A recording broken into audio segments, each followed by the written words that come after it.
Marc-André Vasseur était un fantôme qui hantait sa propre vie. Autrefois l'ingénieur civil le plus respecté de la vallée, l'architecte du barrage de la Dent du Géant qui avait promis une ère de prospérité et de sécurité à la petite ville de Valfleury, il était désormais un paria, un bouc émissaire. 5 ans auparavant, une inspection de routine avait révélé des micro-fissures dans la structure en béton du barrage. La panique politique, attisée par une presse locale avide de scandales, avait exigé un coupable. Et Marc-André, qui avait supervisé la construction une décennie plus tôt, fut le sacrifice parfait. On l'accusa de négligence, de calculs erronés, de matériaux de mauvaise qualité.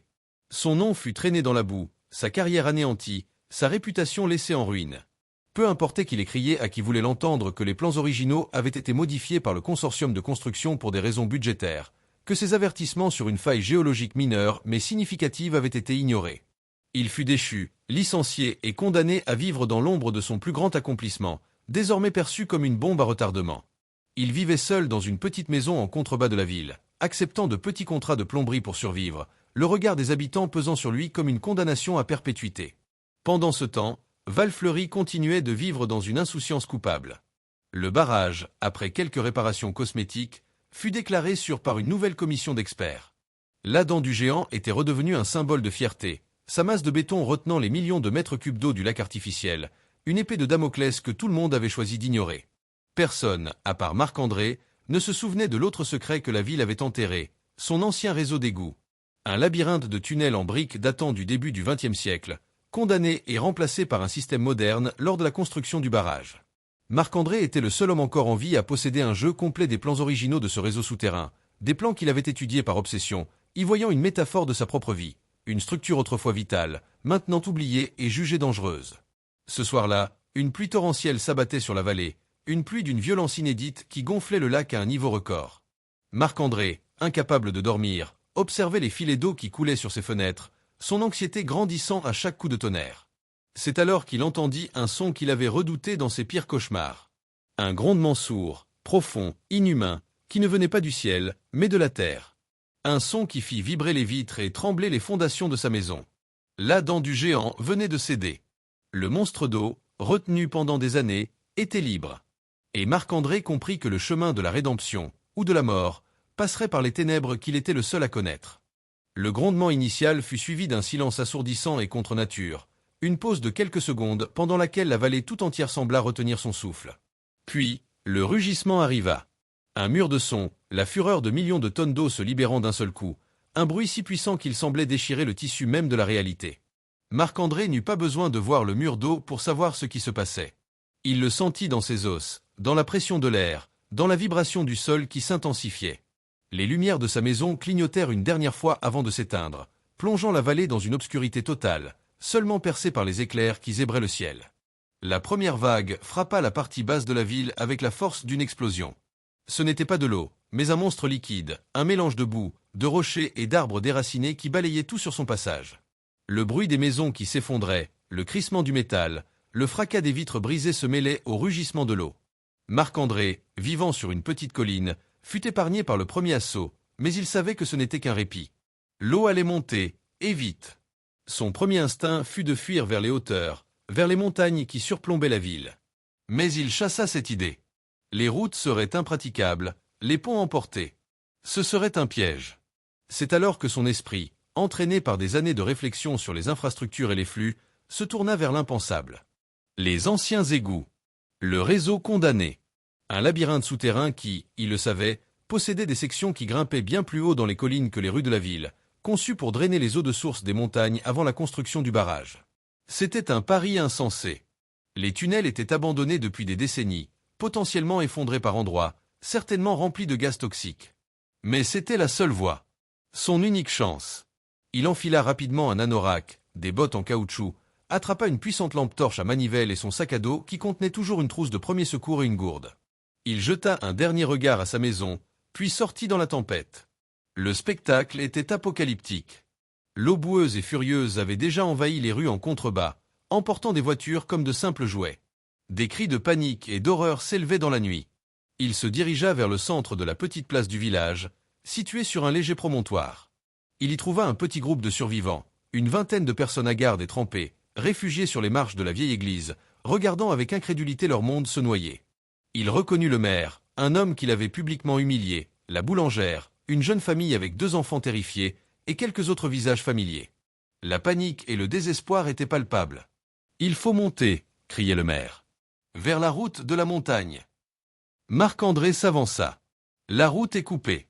Le pont a dû céder. « C'est un piège », dit-il d'une voix calme mais ferme, une autorité qu'il n'avait pas utilisée depuis des années. Les regards se tournèrent vers lui, mêlés de méfiance et de surprise. « Vasseur, qu'est-ce que vous faites là ?» grogna le maire. « Je vous propose une chance de survivre », répondit Marc-André, ignorant l'hostilité. Il pointa du doigt une grande plaque d'égout en fonte au milieu de la place. « Notre seule issue est en bas. » Un silence stupéfait accueillit ces paroles. « Vous êtes fou !» cria quelqu'un. « C'est condamné. C'est un tombeau là-dessous. » C'est aussi le seul chemin qui mène à des terrains plus élevés et qui est protégé de la crue, rétorqua Marc-André. Je connais ce réseau. Je sais où il mène. Vous pouvez rester ici et attendre que l'eau monte, ou vous pouvez me suivre et avoir une chance. Le niveau de l'eau, qui léchait déjà les premières marches de l'église, fut son meilleur argument. La peur de l'inconnu souterrain luttait contre la certitude de la mort par noyade. Avec l'aide de 2 autres hommes, il utilisa une barre de fer arrachée à une grille pour soulever la lourde plaque de fonte. Une bouffée d'air vicié, froid et humide, s'en échappa, une odeur de terre et de décomposition. En bas, une échelle en fer rouillé descendait dans une obscurité totale. « Je passe en premier », déclara Marc-André. « Ceux qui veulent vivre, suivez-moi. Ne prenez rien qui ne soit pas essentiel. Et surtout, restez groupés. » Il alluma sa lampe torche, dont le faisceau coupa les ténèbres, et commença sa descente dans les entrailles oubliées de Valfleury, ne sachant pas si quelqu'un aurait le courage de le suivre. L'obscurité qui accueillit Marc-André était plus qu'une simple absence de lumière. C'était une présence tangible, lourde et froide, chargée de l'odeur de décennies d'abandon. L'air était saturé d'humidité, avec des relents de terre mouillée, de moisissure et de la puanteur subtile et métallique de la décomposition lente. Le faisceau de sa lampe torche à manivelle dessinait des formes fantomatiques sur les parois en briques courbes du tunnel, révélant des murs suintants, couverts de salpêtre et de longues traînées de mousse noire et visqueuse. Le son de l'eau qui s'écoulait quelque part dans le noir était constant, un murmure inquiétant qui se mêlait au grondement sourd de la catastrophe qui faisait rage à la surface. Arrivé au bas de l'échelle, il se retrouva sur une étroite passerelle en briques qui surplombait un canal central à moitié rempli d'une eau stagnante et saumâtre. Il leva le faisceau de sa lampe vers l'ouverture.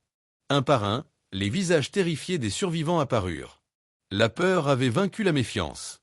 Le maire fut le premier à descendre, suivi de la jeune famille, le père tenant fermement la main de sa fille aînée tandis que la mère serrait son jeune fils dans ses bras. En tout, 14 personnes le suivirent, un groupe hétéroclite uni par la terreur. Quand le dernier fut descendu, ils refermèrent la plaque d'égout au-dessus d'eux, un geste qui coupa le dernier lien avec le monde qu'ils connaissaient. Le bruit du déluge s'atténua, remplacé par une acoustique de crypte où chaque goutte d'eau qui tombait du plafond, chaque respiration haletante, résonnait de manière inquiétante.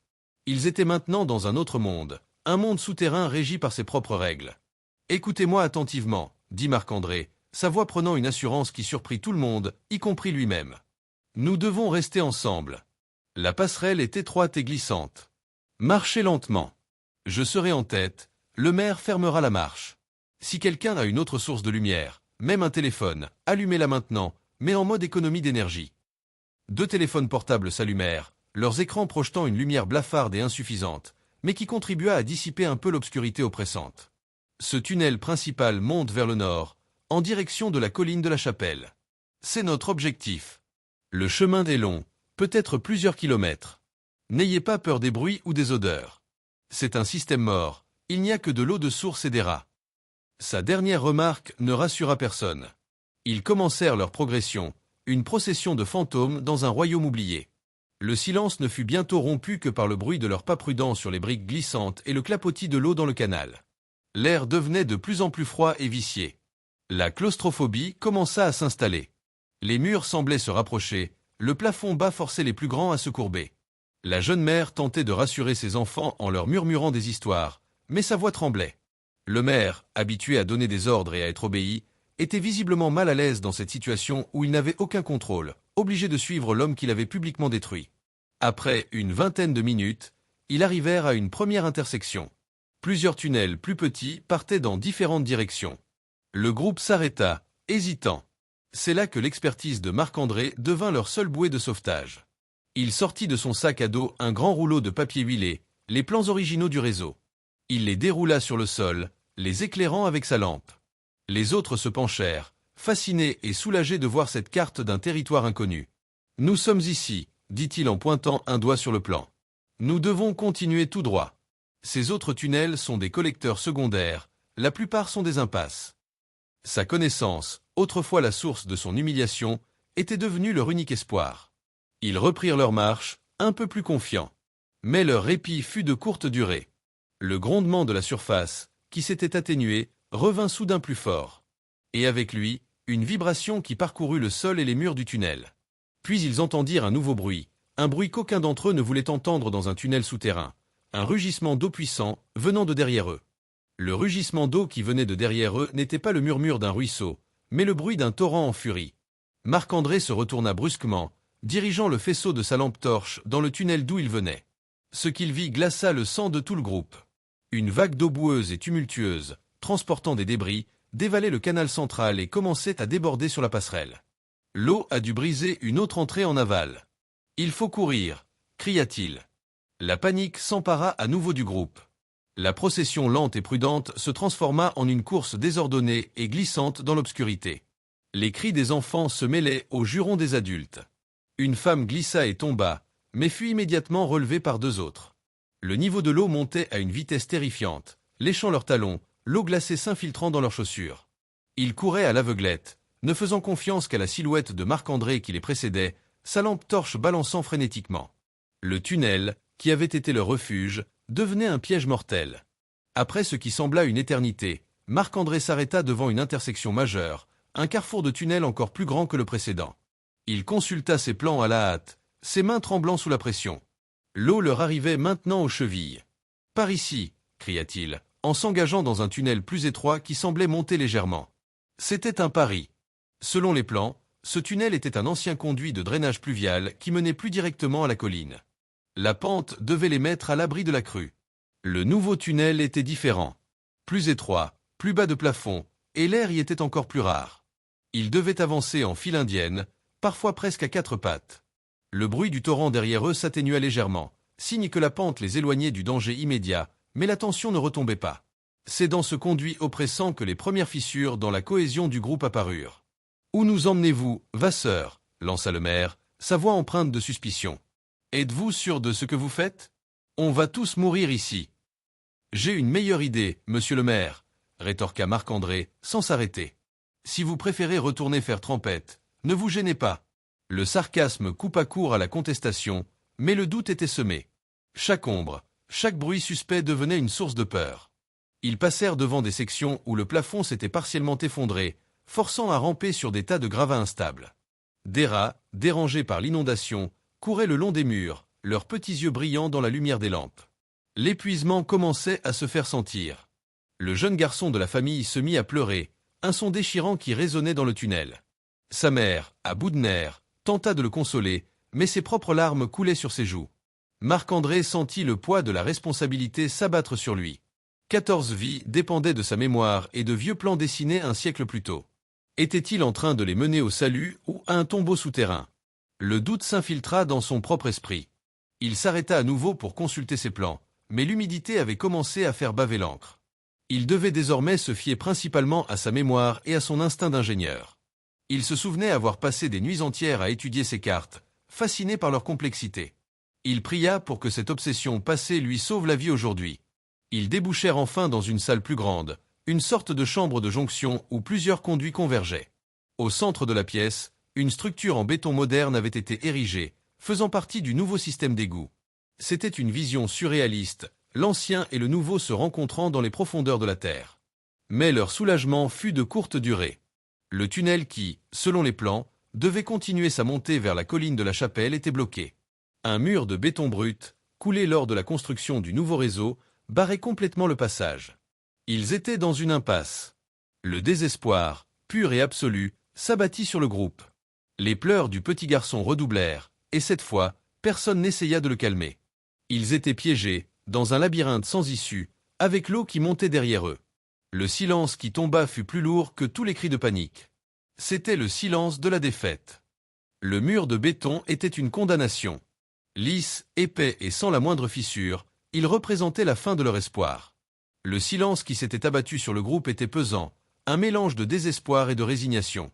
Le maire s'assit lourdement sur un rebord de briques, la tête entre les mains, murmurant « On est fichu ». La jeune mère serrait ses enfants contre elle, leur cachant le visage pour ne pas qu'ils voient le mur de leur tombeau. Marc-André, lui, restait debout, le faisceau de sa lampe torche fixé sur le béton, comme s'il pouvait le dissoudre par la seule force de sa volonté. Son esprit tournait à plein régime, refusant d'accepter la défaite. Il était un ingénieur. Un ingénieur ne voit pas des impasses, il voit des problèmes à résoudre. Il se força à penser, à se souvenir. Il déroula à nouveau ses plans, ignorant les taches d'encre qui rendaient la lecture difficile. Il éclaira la zone de la chambre de jonction. Le mur n'était pas sur les plans originaux, bien sûr. Mais il y avait autre chose. Un petit trait en pointillé, presque effacé par le temps, partant de la chambre de jonction dans une direction perpendiculaire. Une note manuscrite, à moitié illisible, était à côté, conduit d'aération secondaire, accès maintenance, projet 1958. 1958, la guerre froide. Il se souvint d'une conversation, des années auparavant, avec un vieil ingénieur de la ville, aujourd'hui décédé. L'homme lui avait parlé, sur le ton de la confidence, des projets spéciaux de cette époque, de la paranoïa nucléaire qui avait conduit à la construction de structures secrètes. Le conduit d'aération. Ce n'était peut-être pas seulement un conduit d'aération. Il balaya le mur de la chambre avec sa lampe, cherchant une anomalie, une rupture dans la maçonnerie. Et il la trouva. Derrière un amas de débris et une vieille pompe rouillée abandonnée, une section du mur de briques semblait différente. La couleur était légèrement plus foncée, le mortier plus récent. C'était une section murée. « Aidez-moi » lança-t-il, sa voix vibrant d'une nouvelle énergie. « Il y a quelque chose derrière ce mur. » Son espoir ranima une étincelle dans le groupe. Le maire leva la tête, sceptique mais intrigué. Deux des hommes les plus costauds le rejoignirent. Utilisant la même barre de fer qu'ils avaient utilisée pour ouvrir la plaque d'égout, ils commencèrent à attaquer le mur. Les premières briques cédèrent difficilement, mais une fois la première enlevée, le reste suivit plus facilement.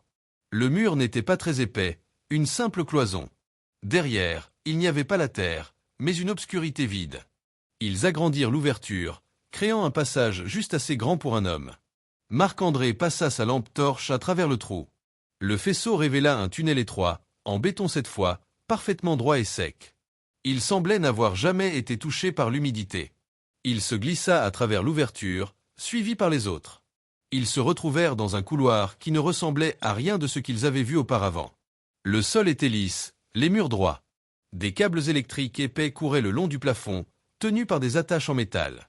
Après une cinquantaine de mètres, le couloir déboucha sur une vision encore plus surréaliste, une porte. Pas une simple porte de service, mais une porte blindée en acier, épaisse d'au moins 30 cm, avec une grande roue de verrouillage au centre, comme la porte d'un coffre-fort de banque. Un symbole danger radioactif était peint en jaune et noir sur la porte, presque effacé par le temps. Le groupe resta bouche bée. C'était une relique d'un autre temps, un vestige de la peur nucléaire. Ils avaient trouvé, par le plus grand des hasards, une entrée secrète vers un abri anti-atomique.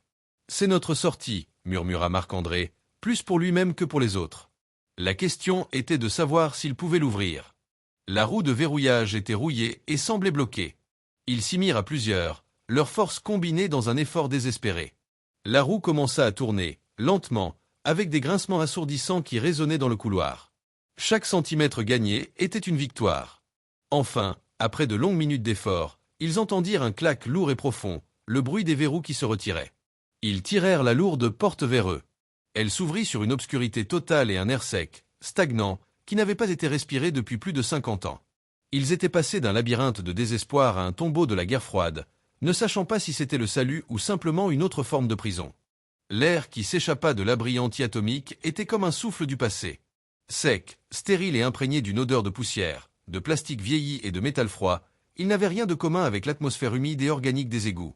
Poussés par l'épuisement et le besoin de trouver un lieu sûr, ils pénétrèrent à l'intérieur, le faisceau de leurs lampes dessinant des formes spectrales dans l'obscurité. Ils se retrouvèrent dans un sas de décontamination, avec des douches et des tuyaux qui n'avaient jamais servi. Au-delà, une autre porte blindée, déjà ouverte, menait au cœur de l'abri. C'était une capsule temporelle. Tout était exactement comme il avait été laissé des décennies plus tôt, recouvert d'une fine couche de poussière. Ils découvrirent un dortoir, avec des lits superposés en métal et des couvertures grises pliées au carré. Une infirmerie, avec des boîtes de médicaments dont les dates de péremption étaient passées depuis longtemps, des seringues en verre encore dans leurs emballages stériles. Une cuisine, avec des boîtes de conserve de rations de survie empilées jusqu'au plafond. Le spectacle était à la fois fascinant et profondément mélancolique. C'était un monument à une peur qui avait hanté une génération entière. Pour les survivants, c'était avant tout un refuge. C'était sec, relativement sûr, et il y avait de l'espoir de trouver de l'eau potable et de la nourriture. La jeune mère trouva des lits pour ses enfants, qui, épuisés, s'endormirent presque instantanément, leur première nuit de paix au milieu du chaos. Le groupe se sépara, explorant les différentes salles avec une curiosité mêlée d'appréhension. Marc-André, lui, était animé par une autre quête. Il savait qu'un tel abri devait avoir une source d'énergie autonome, et plus important encore, une sortie de secours ou une antenne de communication. Son instinct d'ingénieur le guida vers ce qui semblait être le centre de commandement de l'abri. C'était une grande salle remplie d'équipements électroniques obsolètes, de grands panneaux de contrôle avec des centaines de voyants lumineux éteints, des téléphones à cadran, des radios à ondes courtes, et une immense carte de la région punaisée sur un mur, montrant les zones de retombées potentielles. C'était une relique d'une guerre qui n'avait jamais eu lieu. Sur un grand bureau en métal au centre de la pièce, des documents étaient encore étalés, comme si leur utilisateur venait de s'absenter pour une pause café. Il y avait des manuels d'instructions pour le générateur, des protocoles d'urgence, et quelque chose d'autre. Un grand tube de carton bleu, fermé par un couvercle en métal. Le genre de tube utilisé par les architectes et les ingénieurs pour transporter des plans. Une étiquette jaunie par le temps était collée dessus. Marc-André la lut, et son cœur s'arrêta. Il y était écrit « Barrage de la Dent du Géant, plan de construction finaux et rapports géologiques, confidentiel défense ». Il ne comprenait pas. Qu'est-ce que des plans du barrage faisaient dans un abri anti-atomique secret? La coïncidence était trop énorme, trop improbable. Tremblant d'une excitation qu'il n'avait pas ressentie depuis des années, il ouvrit le tube. À l'intérieur se trouvaient plusieurs grands rouleaux de papier calque. Il les déroula sur la grande table, son pouls battant à tout rompre dans ses tempes. Le premier rouleau contenait les plans du barrage. Mais ce n'étaient pas les plans qu'il connaissait, les plans officiels sur lesquels il avait travaillé. C'étaient des versions antérieures, annotées, avec des sections entières barrées de rouge. Il reconnut l'écriture de son ancien mentor, l'ingénieur en chef du projet, un homme qui était mort d'une crise cardiaque suspecte juste avant la fin de la construction. Les annotations étaient des avertissements. Des phrases comme « stabilité de la fondation rocheuse compromise par la faille F7 »,« risque de rupture en cas de pression hydrostatique extrême »,« renforcement impératif ou qualité du béton du lobé 12 non conforme »,« refusé ». Toutes ces sections correspondaient exactement à la zone où la brèche avait dû se produire. Il sentit une colère froide monter en lui. C'étaient les preuves qu'il avait cherchées pendant des années, les preuves que ses avertissements étaient fondés, que le barrage était défectueux dès sa conception. Mais ce n'était pas tout. Alors qu'il était absorbé par les plans annotés, le maire et quelques autres survivants entrèrent dans la salle de commandement, attirés par la lumière de sa lampe. « Qu'est-ce que vous avez trouvé, Vasseur » demanda le maire, sa voix moins agressive, teintée d'une curiosité nouvelle. « La vérité » répondit simplement Marc-André, sans lever les yeux des documents. Il déroula le deuxième rouleau de papier calque. C'était un rapport géologique détaillé de la vallée, beaucoup plus complet que celui qui lui avait été fourni lors de la construction. Il mettait en évidence, avec des hachures rouges, la faille F7, la classant non pas comme mineure, mais comme active et imprévisible. Le rapport recommandait explicitement de déplacer l'emplacement du barrage de 500 mètres vers l'est, ou de procéder à des travaux de consolidation des fondations si coûteux qu'ils auraient doublé le budget du projet. Le rapport était signé par un géologue de renom, mais son nom avait été effacé de la version officielle du projet. C'était la preuve d'une dissimulation délibérée. Le consortium de construction avait sciemment construit le barrage sur un site dangereux pour économiser de l'argent, et avait falsifié les rapports pour obtenir les autorisations. La négligence qui avait détruit sa carrière n'était pas la sienne, mais celle des constructeurs, une négligence criminelle. Mais la découverte la plus choquante se trouvait dans le dernier rouleau. Ce n'était pas un plan, mais une série de mémorandums internes, échangés entre le consortium de construction et un contact au sein du ministère de la Défense de l'époque. Ces mémos, estampillés « Secret Défense », révélaient la véritable nature de cet abri. Il n'était pas seulement destiné à protéger les officiels de la ville en cas d'attaque nucléaire. Sa fonction principale était d'assurer la continuité opérationnelle du barrage en temps de guerre. Et c'est là qu'il lut la phrase qui fit basculer toute l'affaire de la négligence criminelle au sabotage pur et simple. Un mémo, daté de la dernière année de la construction, détaillait un protocole de déni stratégique. Il expliquait que, pour empêcher une force ennemie de s'emparer du barrage et de l'utiliser comme une arme en contrôlant le flux de l'eau, un système de charge explosive de démolition avait été secrètement intégré dans les fondations du barrage, directement le long de la faille F7. Ces charges, de faible puissance mais placées à des points de stress stratégiques, étaient conçues pour être activées à distance et créer une brèche contrôlée pour vider le lac rapidement. Elles ne devaient être utilisées qu'en cas d'invasion imminente. Le mémo se terminait par « Les détonateurs à distance sont situés dans le poste de commande de l'abri B77, nom de code de l'abri où ils se trouvaient, et ne doivent être activés que sur ordre présidentiel. » Marc-André leva les yeux vers l'un des panneaux de contrôle. Il y avait une petite section protégée par un couvercle en plexiglas, avec un interrupteur rouge et un emplacement pour une clé. L'étiquette disait « Activation protocole déni stratégique ». La brèche dans le barrage n'était pas un accident. Les micro-fissures qu'il avait détectées 5 ans plus tôt étaient le signe que la structure était sous une contrainte énorme, exactement comme son mentor l'avait prédit. Mais la rupture finale, ce grondement sourd et inhumain qu'il avait entendu, ce n'était pas le bruit du béton qui cède. C'était le bruit d'explosifs. Quelqu'un, quelque part, avait activé ces charges. Qui? Et pourquoi? Il ne le savait pas. Mais il tenait entre ses mains la preuve que la catastrophe qui venait de détruire Val-Fleury n'était pas une fatalité de la nature ou une erreur d'ingénierie, mais un acte délibéré. Il n'était plus le bouc émissaire d'une tragédie, mais le seul témoin de la vérité. Le maire, lisant par-dessus son épaule, devint livide. Il comprit en un instant les implications politiques et judiciaires de cette découverte. Il regarda Marc-André, non plus avec mépris, mais avec un respect nouveau et terrifié. Dans le silence de l'abri anti-atomique, au milieu des ruines de leur ville, une nouvelle mission venait de naître. Non plus seulement survivre, mais faire éclater la vérité. Ils avaient trouvé leur chemin hors des ténèbres des égouts, et maintenant, ils détenaient de quoi éclairer une conspiration vieille de 50 ans.